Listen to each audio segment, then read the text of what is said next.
Welcome to my channel Devi vlogs. ఇవాళ video వచ్చేసి ఈ అరటికాయలతో మంచి చేపల పులుసు అయితే చేయబోతున్నానండి. మీరు విన్నది నిజమే, అరటికాయలతో చేపల పులుసు ఏంటా అనుకోవద్దు. ఈ వీడియో అయితే ఫుల్గా చూసేయండి. ముందుగా అయితే అరటికాయలని పైన చెక్క అయితే తీసుకొని వీడియోలో నేను చూపిస్తున్నట్టు క్రాస్గా అయితే కోసుకోవాలండి. కోసుకున్న ముక్కల్ని ఉప్పు నీళ్ళు అయితే వేసుకొని ఒక్కొక్క పీసు తీసుకొని చాకుతో నేను వీడియోలో చూపిస్తున్నట్టు మధ్యలో హోల్ అయితే పెట్టుకోండి. మనకి చేప ముక్కల్లాగా కనిపిస్తాయి అన్నమాట ఇవి. నేనైతే ప్రతి ముక్కకి ఇలాగ హోల్ అయితే పెట్టుకున్నానండి. పెట్టుకున్నవని వేరే గిన్నెలో అయితే వేసుకొని ఇందులోనే మసాలా అయితే వేయబోతున్నానండి. కొద్దిగా పసుపు, ఒక స్పూన్ కారం అయితే, ఒక స్పూన్ ఉప్పు కూడా వేసుకొని కొద్ది గరం మసాలా కూడా వేసుకొని బాగా ముక్కకు పట్టేదాకా కలుపుకోవాలండి. ఇలా కలపడం వల్ల ముక్కకైతే మసాలా అయితే చాలా బాగా పడుతుంది. ఇందులోనే బాగా కలిపేసుకున్నాక కొద్దిగా ఆయిల్ కూడా వేసుకొని ఒక 10 నిమిషాల పాటు పక్కన పెట్టేసుకోవాలండి. కూర అయితే చాలా బాగుంటుందండి. చేపలు ఇష్టం లేని వాళ్ళు కూడా చాలా ఇష్టంగా తింటారు ఇలా వండితే. ఒకసారి అయితే ట్రై చేయండి.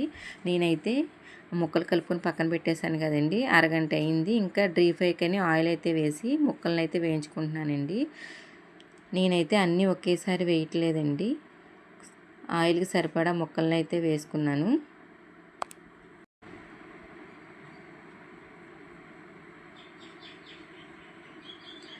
ముక్కలను అయితే కొద్దిగా ద్వారగా ఏగుతున్నాయి కదండి, ఇంకా అటు ఇటు వేయించుకోవాలి. ఇవైతే ఏగిపోయినాయండి. నేను 2 సార్లు అయితే వేసాను, ఇది రెండోసారి అన్నమాట. ముందుగా అయితే వేయించుకొని పక్కన పెట్టేశానండి.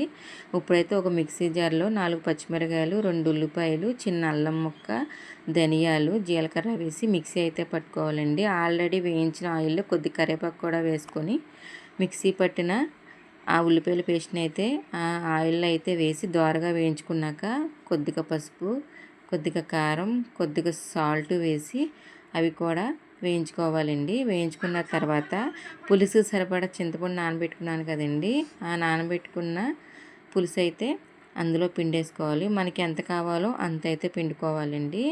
వీడియోలో చూస్తున్నారు కదండి, నేను 2 సార్లు నాకు సరిపడా అయితే పిండుకున్నాను అనమాట.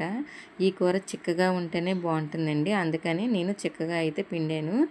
ఆల్రెడీ టమాటా ముక్కలు అయితే సన్నగా కోసానండి, అదే మిక్సీ జార్లో పేస్ట్ అయితే చేసుకొని ఆ పులుసులో అయితే ఈ పేస్ట్ అయితే వేసేసుకోవాలండి. ఒకసారి మొత్తం కలిపేసుకొని ఉప్పు, పులుపు అన్నీ చూసుకొని బాగా మరగనివ్వాలండి. అసలు దగ్గరికి వచ్చేదాకా మరగనివ్వాలన్నమాట. ఇప్పుడు మనం ఆల్రెడీ వేయించి పెట్టుకున్న చేప ముక్కలు లాంటి అరటికాయ ముక్కలను అయితే ఒక్కొక్కటి తీసుకొని ఆ పులుసులో అయితే వేసేసుకోవాలండి. కమ్మటి చేపల పులుసు అయితే రెడీ అయిపోతుందండి. ఇంక ఈ పులుసులో మొత్తం ముక్కలు అయితే వేసేసానండి. పులుసు అయితే బాగా దగ్గరికి రానివ్వాలన్నమాట. ఇంక ఇందులోనే మసాలా అయితే ఏమీ వేయట్లేదండి, మసాలా పొడి అయితే వేస్తాను అనమాట. లాస్ట్ని కొద్దిగా పొడి అయితే వేసేసుకొని కొద్దిగా కొత్తిమీర కూడా వేసేసుకొని దింపేసుకుంటే అరటికాయ చేపల పులుసు అయితే రెడీ అయిపోతుందండి. ఇప్పుడు ఇవాళ ఇది ఎందుకు చేశానంటే మా వారు అయితే చేపల కూర తినరన్నమాట, అందుకనే మా వారి కోసం అని చెప్పి ఇలా ట్రై చేశాను. ఆయన తిని ఎలా ఉందో కూడా మీకు చెప్తారన్నమాట. పులుసు అయితే అయిపోయిందండి. మా వారికి అయితే ముందుగా భోజనం అయితే పెట్టాను.